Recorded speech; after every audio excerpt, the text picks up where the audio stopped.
పత్రిక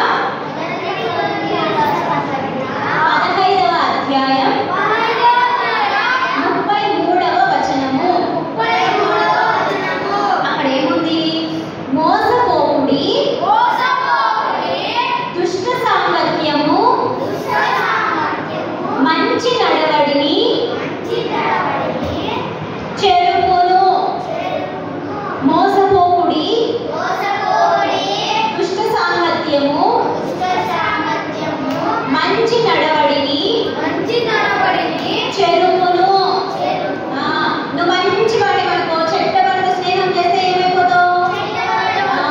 అక్కడెవరు మోసపోయినట్టు? మనమే. Very good, మనమే కదా, మనమే మోసపోయినట్టు. మనం మంచి వాళ్ళతో స్నేహం చేస్తే మంచిగా ఉంటాం. సో ఇప్పుడు మనము ఎవరితో ఫ్రెండ్షిప్ చేస్తున్నామో ఒకసారి ఆలోచన చేసుకుందాం. నా దగ్గర ఉన్న ఫ్రెండ్స్ అంతా మంచి వాళ్ళ కాదా? ఓకేనా? మంచి వాళ్ళైతే మంచి వాళ్ళతో కూడా ఫ్రెండ్షిప్ చేద్దాం. చెడ్డ ఫ్రెండ్స్ మనకు ఉన్నారనుకో, వాళ్ళతో ఏం చేద్దాం? కట్టే. ఎందుకు? మంచి నడవడిని కూడా దుష్ట సాంగత్యం ఏం చేస్తుందంట? చెడు వేస్తుందన్నమాట. సో మనము ప్రభువు నమ్ముకున్న పిల్లలం, మనకి యేసుక్రీస్తు పిల్లలం కదా. మనం ఎలా ఉండాలి? భార్యలాగా దేవుడుగా ఉండాలి. శత్రుకు మేషకు అభ్యర్థిలాగా యేసుక్రీస్తు దగ్గర మనము విధేయుడుగా ఉండాలన్నమాట. మోషే అంకుల్ ఎలా ఉన్నాడు చెప్పండి? మోషే వల్లే నమ్మకంగా ఉన్నాడు కదా. కానీ అంకుల్ ఎలా ఉన్నాడు? కేర్గా ఉన్నాడు. సో మనము అలా ఉండాలన్నమాట. మనం ఒకసారి అడుగుదామా? మోసపోకుడి, దుష్ట సాంగత్యము, మంచి నడవడిని చెరుపును. మొదటి కొరింథీయులకు రాసిన పత్రిక 15వ అధ్యాయం 33వ వచనము. ఇది మీకు కంటక వాక్యం. నెక్స్ట్ వీక్ వచ్చేటప్పుడు నేర్చుకొని రావాలి. Okay? Are you ready? Experiment చేసుకుందాం. ఎంతమంది రెడీగా ఉన్నారు? అందరూ రెడీ ఉన్నారా? ఓకే. ఒకసారి తేజ అని పలికిస్తాడు, మనం విందాం. తర్వాత వరుణ్ కూడా పలికించాలి. ఓకేనా?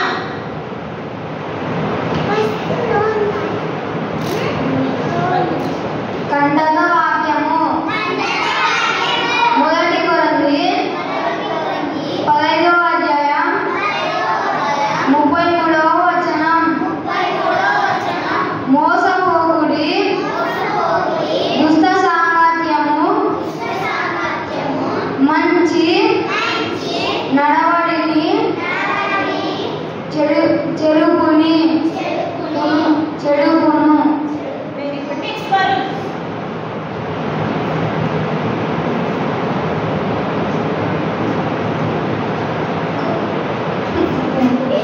మొదటి కొరింథీ 15వ అధ్యాయం 33వ వచనం. మోసపోకండి,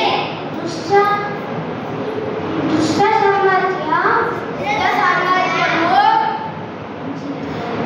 మంచి నడవడిని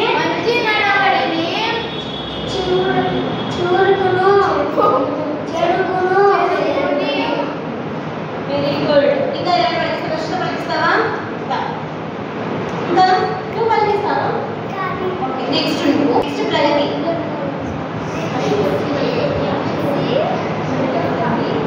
మొదటి కొరింథీ 15వ అధ్యాయము 33వ వచనము. మోసపోకుడి, దుష్ట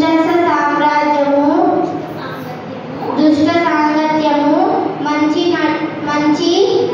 నడవ